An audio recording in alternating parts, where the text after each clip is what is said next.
Hello hi నమస్తే welcome back our channel Bhavani happy family. So ఏంటండి చూస్తున్నారు, చికెన్ ఫ్రై అండి. సో టేస్టీగా క్రిస్పీగా ఎలా రావాలో చూసేద్దామా. ఇలా చేసుకొని తిన్నారంటే ఒక్క ముద్ద కూడా వదలరు, ట్రస్ట్ మీ, అంత బాగుంటుందన్నమాట. వీడియోలోకి వెళ్ళిపోయి అంతకన్నా ముందు ఇంకా మన ఛానల్ ఎవరైనా సబ్స్క్రైబ్ చేసుకోకపోతే వెంటనే సబ్స్క్రైబ్ చేసుకోండి. పక్కనే బెల్ ఐకాన్ ఉంటుంది, దాన్నింటికి మనం ప్రెస్ చేశారంటే అలానే నోటిఫికేషన్ ఇచ్చారంటే నేను ఏ వీడియో పెట్టినా మీ వరకు చేరుతుంది. సో చికెన్ యాజ్ యూజువల్ అండి. చికెన్, అల్లం వెల్లిపాయ పేస్ట్, గరం మసాలా, ధనియాల పొడి, జీలకర్ర పొడి, సాల్ట్, కారం, పసుపు, నూనె అండ్ నిమ్మకాయ, పెరుగు, చికెన్ మసాలా. సో ఇవన్నీ కూడా మనకి మామూలే. ఉల్లిపాయ కూడా ఒక పెద్ద ఉల్లిపాయ ఒకటి తీసుకోండి. సో నేనైతే ఒక పావు కేజీ, ఒక 300 గ్రాముల చికెన్ అనమాట, అంతే. సో ఒక పెద్ద ఉల్లిపాయ తీసుకున్నాను, అలాగే 2 పచ్చిమిరపకాయలు చీల్చుకుని పక్కన పెట్టుకోండి, అలాగే జీడిపప్పు కూడా. సో ఇవన్నీ కూడా రెడీ చేసేసుకున్న తర్వాత ఇంకా ప్రాసెస్లోకి వెళ్ళిపోదాము. సో చూసారు ఎంత టెంప్టింగ్గా ఉన్నాయో ఇవన్నీ కూడాని. చక్కగా భలే కనిపిస్తున్నాయి కదా అన్నీ కూడా. సో అయితే ఇంకా ఒక బౌల్ తీసేసుకుని దాంట్లోకి అయితే మనం ఈ ఫ్రెష్ చికెన్ అయితే వేసేసుకుందామండి. ఇది అరౌండ్ 300 గ్రాములు ఉంటుంది చికెన్ అయితే, పావు కేజీకి ఎక్కువ. సో చికెన్ అయితే ఇందులోకి వాటర్ లేకుండా చక్కగా తీసేసుకున్న తర్వాత కొంచెం పసుపు, చిటికెడు పసుపు, అంటే పావు టీ స్పూన్ పసుపు అనుకోండి, పావు టీ స్పూన్ పసుపు, అలాగే ఒక స్పూన్ కారం, ఒక 1 టేబుల్ స్పూన్ 1 స్పూన్ లేదా అంతకన్నా కొంచెం తక్కువ, ఒక 3/4 స్పూన్ ఉప్పు, అలాగే పెరుగైతే పెద్ద స్పూన్ అయితే 2 టేబుల్ స్పూన్ తీసుకోండి. సో నాది చిన్నది కాబట్టి నేనైతే 4 స్పూన్స్ తీసుకున్నాను అనమాట. సో పెరుగు మీకు 1/1 వీడియోలో క్లారిటీగా ఉంటుంది, గమనించండి. సో సాల్ట్ చూసారా, నేను 3/4 తీసాను, అంటే ముప్పావు స్పూన్ తీసాను అనమాట. సో ఇది నేను ఒక 300 గ్రాములకి చెప్తున్నానండి కొలతలన్నీ కూడాని. సో పెరుగు ఇదిగోండి, ఒక 4 స్పూన్లు పెరుగు అయితే తీసుకున్నాను నేను. సో ముందే అన్నీ కూడా పెట్టేసుకున్నాను, కొలతలు కట్ట చక్కగా అంతా కూడా. సో చూసారు కదండి, చక్కగా అన్నీ కూడా కొలతల ప్రకారం తీసుకోండి, చాలా టేస్టీగా ఉంటుందన్నమాట. సో తర్వాత యాజ్ యూజువల్ అండి, మన అల్లం వెల్లిపాయ పేస్ట్ ఒక స్పూన్ వేసుకోండి.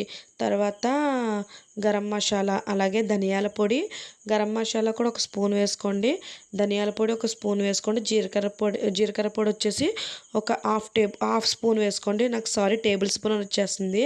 సో హాఫ్ స్పూన్ వేసుకోండి. తర్వాత ఇంకా మామూలే కదా, నేనైతే చికెన్ మసాలా వేయడం మర్చిపోయాను, తర్వాత వేసాను అనమాట. సో చికెన్ మసాలా కూడా, అంటే తర్వాత అంటే కలిపేసిన తర్వాత గుర్తొచ్చింది, మళ్ళీ కలిపానులేండి. సో అన్నీ కూడా 1/1 వేసేసుకుని నిమ్మకాయ కూడా ఒక హాఫ్ చెక్క నిమ్మకాయ కూడా పిండేసుకోండి.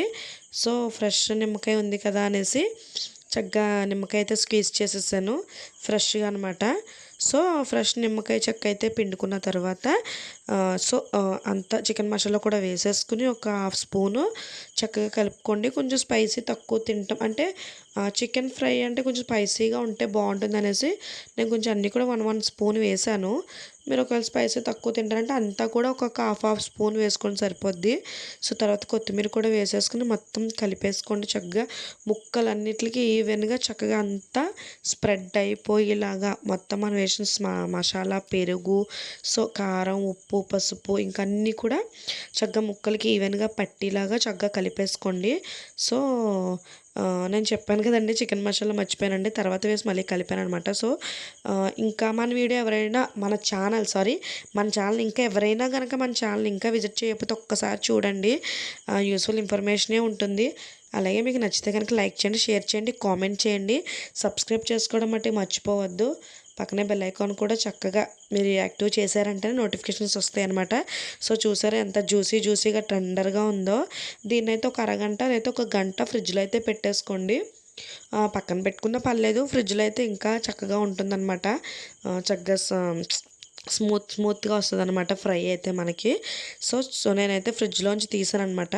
తర్వాత అయితే స్టవ్ ఆన్ చేసేసి కడాయి పెట్టేసుకుని దాంట్లో ఆయిల్ వేసుకోండి. ఒక 4 టేబుల్ స్పూన్ ఆయిల్ అయితే వేసుకోండి. ఒక 4-5 టేబుల్ స్పూన్ అంటే కొద్దిగా పెద్దదనమాట, స్పూన్ అంటే మామూలుగా మన చెంచా టైపు చిన్ని స్పూను. సో ఒక 4-5 టేబుల్ స్పూన్ ఆయిల్ అయితే వేసేసుకుని దాంట్లో అయితే ఉల్లిపాయ వేసుకోండి. చక్కగా ఉల్లిపాయ ఫ్రై అయిన తర్వాత మనకి జీలకర్ర ఫస్ట్ అయితే ఆయిల్ వేసుకున్న తర్వాత ఆయిల్ హీట్ ఎక్కిన తర్వాత ఫస్ట్ కొంచెం జీలకర్ర వేసుకోండి. జీలకర్ర ఫ్రై అయిన తర్వాత చక్కగా ఉల్లిపాయ కూడా వేసేసుకోండి. ఉల్లిపాయ కూడా చక్కగా ఫ్రై అయిన తర్వాత మన ఇవి ఉంటాయి కదండి, చక్కగా ఒక నిమిషం మూత పెట్టుకుని ఫ్రై అయిన తర్వాత టమాటా వేసుకోండి. టమాటా మంచి ఫ్లేవర్ ఇస్తుంది. ఒకవేళ మీకు ముక్కల కింద తింటే ఇష్టం లేదు అనుకుంటే కనుక దాన్ని మిక్సీ పట్టేసుకోండి. ఒక టమాటా తీసుకొని చక్కగా మెత్తగా మిక్సీ పట్టేసుకోండి. పేస్ట్ వేసుకున్న పర్లేదు. లేదు ఇలా ముక్కలుగా తింటామంటే తప్ప చక్కగా ముక్కల కింద కూడా వేసేసుకోవచ్చు. సో టమాటా కూడా వేసుకుని చక్కగా ఒక్క 2 మినిట్స్ మూత పెట్టి అదంతా మగ్గిపోయిన తర్వాత ఇంకా మనం మ్యాగ్నేట్ చేసుకునే ఈ చికెన్ ఉంది కదండి, ఈ మొత్తం మసాలాలతో గట్టా అంతా కూడా మ్యాగ్నేట్ చేసుకున్న చికెన్. సో దాన్ని వేసేసుకున్న తర్వాత సిమ్ముల మీద ఒక 5 మినిట్స్ ఒక మీడియం ఫ్లేమ్ అంటే అంటే మరీ హై కాదు మరీ లో కాదనమాట. సిమ్లో అదే మరీ సిమ్ కాదు మరీ హైలో కాకుండా మధ్యలో మిడిల్గా ఉండేలాగా చక్కగా పెట్టుకుని ఆ చికెన్ అయితే ఫ్రై చేసుకోండి. సో చాలా క్రిస్పీగా ఉంటుందన్నమాట. తర్వాత చికెన్ చక్కగా ఫ్రై అయిపోద్ది. ఎంతోసేపు పట్టదండి. చక్కగా మనం మ్యాగ్నేట్ అన్నీ చేసుకుని చక్కగా 1 గంట పక్కన పెట్టుకుంటాం కాబట్టి ఎంతోసేపు ఏం పట్టదు. పావు గంటలో అయిపోతుంది అనమాట. మనకి చికెన్ ఫ్రై రెడీ అయిపోతుంది చక్కగా. అయితే మనం ఇట్లా వేసేసుకున్న తర్వాత చక్కగా చూసారా చికెన్ వేస్తున్నాను నేను ఇప్పుడు, మీకు మామూలుగా వెళ్ళిపోతున్నాయి అనమాట మాటల ముందే. సో వేసేసుకున్న తర్వాత అయితే చక్కగా మూత పెట్టేసుకుని మగ్గనివ్వండి దాన్ని అలాగా కొంచెం మీడియం ఫ్లేమ్ మీద. మగ్గనిచ్చిన తర్వాత చెప్పాను కానీ ఒక 15 నిమిషాలు 20 నిమిషాల్లో మన చికెన్ ఫ్రై చక్కగా రెడీ అయిపోతుంది. తర్వాత చక్కగా చికెన్ ఫ్రై అంతా వేగిపోయిన తర్వాత దాన్ని ఒక బౌల్లోకి తీసేసుకుని తర్వాత కొంచెం ఆయిల్ వేసుకోండి. 1 టేబుల్ స్పూన్ ఆయిల్ వేసుకోండి. మనం చీల్చుకున్నాం కదండి పచ్చిమిరకాయలు, 2 పచ్చిమిరకాయలు అయితే నేను చీల్చాను.